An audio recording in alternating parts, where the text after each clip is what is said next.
उत्तर प्रदेश के पूर्व सीएम कल्याण सिंह की चतुर्थ पुण्यतिथि पर अलीगढ़ के ताला नगरी में हिंदू गौरव दिवस मनाया गया। इस दौरान उम्मीद से ज्यादा जनता पहुंची। कार्यक्रम में मुख्यमंत्री योगी आदित्यनाथ मंच पर पहुंचे।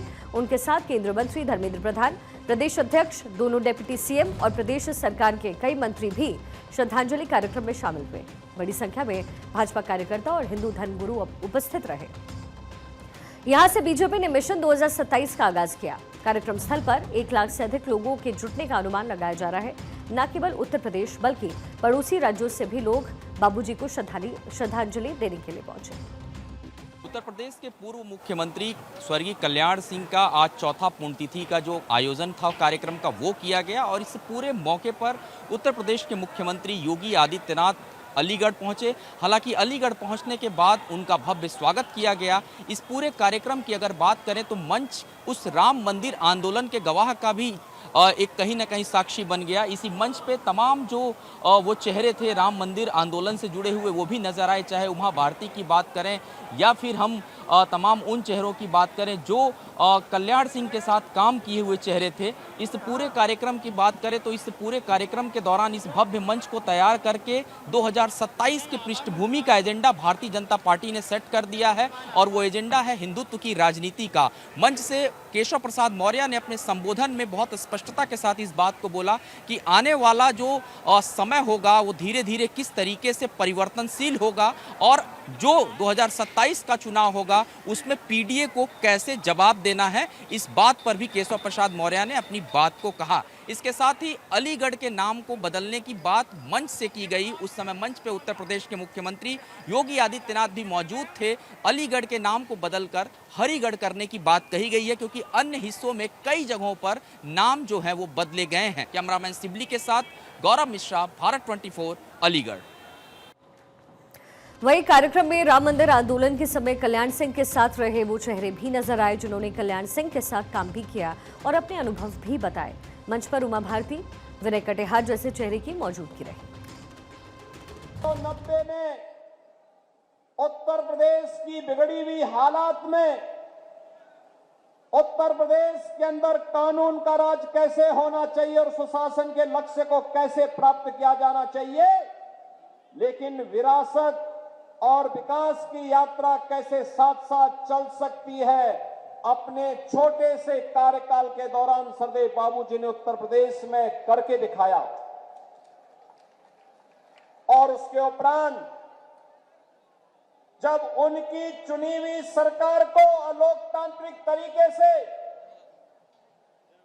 कांग्रेस ने भंग करने का काम किया था, बर्खास्त करने का काम किया था, राम जन्मभूमि के लिए उन्होंने क्षण भर की भी देरी नहीं की और अपने पद को छोड़ करके उन्होंने इस बारे में कहा था कि हां, अयोध्या में विवादित ढांचा के गिरने की जिम्मेदारी मैं ले रहा हूं अपने ऊपर, किसी राम भक्त का कोई बाल बांका नहीं होना चाहिए।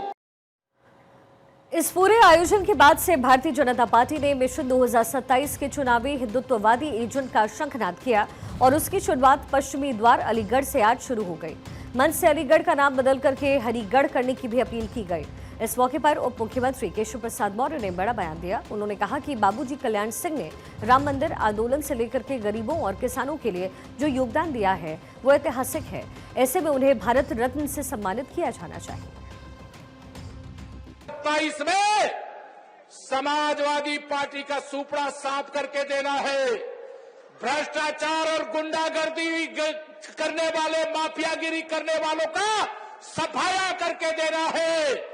और मुझे पूरा भरोसा है पूरा प्रदेश 2000 पहली बार भाजपा की सरकार उत्तर प्रदेश में बाबूजी कल्याण सिंह जी की अगुवाई में बनी थी और उनके आशीर्वाद का प्रताप ही है कि आज योगी जी के नेतृत्व में उत्तर प्रदेश में हमारी सरकार चल रही है। और आने वाले समय में चाहे जितने तिकड़म कर लो, सपा बसपा कांग्रेस सब एक हो जाओ, लेकिन 2027 में 2017 फिर दोहराएंगे। वही आयोजन में पहुंचे उत्तर प्रदेश के कैबिनेट मंत्री असीम अरुण ने भारत 24 से खास बातचीत की है।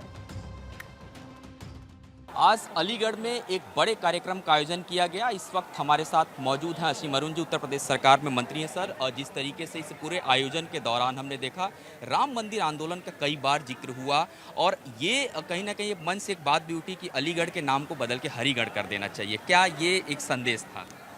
बाबूजी कल्याण सिंह जी की आज पुण्यतिथि है। बाबूजी को हम बहुत सी बातों के लिए जानते हैं, उनके योगदान के बहुत सारे आयाम हैं, लेकिन सबसे बड़ा आयाम उनका जब याद करते हैं तो राम मंदिर आंदोलन में उनका योगदान, और ख़ासकर 1992 में जब ढांचे की गिरने वाली घटना हुई, उस समय उन्होंने मुख्यमंत्री की कुर्सी को एक पल भी मोह नहीं किया और उन्होंने आस्था को महत्व दिया, विकास को महत्व दिया।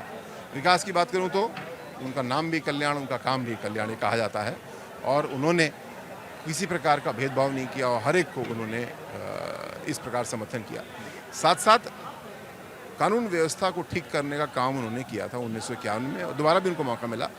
उसी राह पे चलते हुए योगी जी ने उस काम को किया, उसी फॉर्मूले पे, उसी तरीके से, और आज 8 साल में उत्तर प्रदेश पूरी तरीके से शांत है, कोई अपराध हम लोग नहीं सुनते। भारत 24 से बातचीत करने के लिए कैमरामैन सिबली के साथ गौरव मिश्रा, भारत 24, अलीगढ़। कल्याण सिंह की पुण्यतिथि को बीजेपी हिंदू गौरव दिवस के रूप में मना रही है और इस तरीके से बीजेपी 2027 के चुनाव से पहले उत्तर प्रदेश की सियासत में हिंदुत्व के एजेंडे को उधार देने और सपा की पीडीए पॉलिटिक्स को काउंटर करने की कवायद कर रही है। योगी सरकार की तकरीबन 2 दर्जन मंत्री कल्याण सिंह को श्रद्धांजलि देने अलीगढ़ पहुंचे और इस दौरान सीएम योगी समेत बीजेपी के दिग्गज नेता अलीगढ़ में 2 घंटे तक रहकर पश्चिमी उत्तर प्रदेश से 2027 में होने वाले चुनाव का आगाज उनकी तरफ से किया गया। बाबूजी के बहाने हिंदुत्व के एजेंडे को उधार देने की कोशिश हुई। कल्याण सिंह को राम मंदिर आंदोलन का नायक कहते हैं। 90 के दशक में कल्याण सिंह बीजेपी के हिंदुत्व का चेहरा बनकर के उभरे। कल्याण सिंह बीजेपी के इकलौते नेता थे जो राम मंदिर के लिए जेल गए थे। इतना ही नहीं, कल्याण सिंह ने अपनी सत्ता की बलि भी दे दी थी। इस तरीके से कल्याण सिंह की पहचान राम भक्त और हिंदुत्व की कट्टर छवि वाले नेता की रही, जिसे बीजेपी 2027 में भुनाने की कवायद कर रही है। इसलिए बीजेपी कल्याण सिंह की पुण्यतिथि को हिंदू गौरव दिवस के रूप में मनाकर उत्तर प्रदेश की सियासत में हिंदुत्व के एजेंडे को धार दे रही है। बीजेपी पहले से उत्तर प्रदेश के जाटलैंड कहे जाने वाले पश्चिमी उत्तर प्रदेश की मुजफ्फरनगर, कैराना, सहारनपुर, नगीना और मुरादाबाद जैसी सीटें 2024 में गंवा चुकी है। इसके अलावा लोधी समाज के प्रभाव वाली कासगंज, बदायूं, आंवला, संभल, मैनपुरी, रामपुर, हमीरपुर और कन्नौज जैसी सीट भी हार चुकी है। इसके अलावा फर्रुखाबाद और अलीगढ़ की सीट बहुत मुश्किल से जीती है। ऐसे में बीजेपी कल्याण सिंह के बहाने लोध प्रभाव वाले इलाके में अपनी सियासी जड़ें और मजबूत करने का दांव चल रही है, क्योंकि ओबीसी वोटों को साधे बिना बीजेपी उत्तर प्रदेश में सत्ता की हैट्रिक नहीं लगा पाएगी। ब्रिज और पश्चिमी उत्तर प्रदेश में लोधी निर्णायक भूमिका में होते हैं। उत्तर प्रदेश में तकरीबन 3% लोधी समुदाय के लोग हैं। ब्रिज और पश्चिमी उत्तर प्रदेश के कई जिलों में निर्णायक भूमिका इनकी होती है। उत्तर प्रदेश के तकरीबन 23 जिले में लोध वोटर्स का दबदबा है। रामपुर, ज्योतिबा फूले नगर, बुलंदशहर, अलीगढ़, महामाया नगर, आगरा, फिरोजाबाद, मैनपुरी, पीलीभीत, लखीमपुर, उन्नाव, शाहजहांपुर, हरदोई, फर्रुखाबाद, जालौन, झांसी, ललितपुर, हमीरपुर, महोबा, लोध जो है वो वोट बैंक लगभग यहाँ पर 10% हैं और ऐसे में इसको साधने की कोशिश इस समय बीजेपी की तरफ से की जा रही है।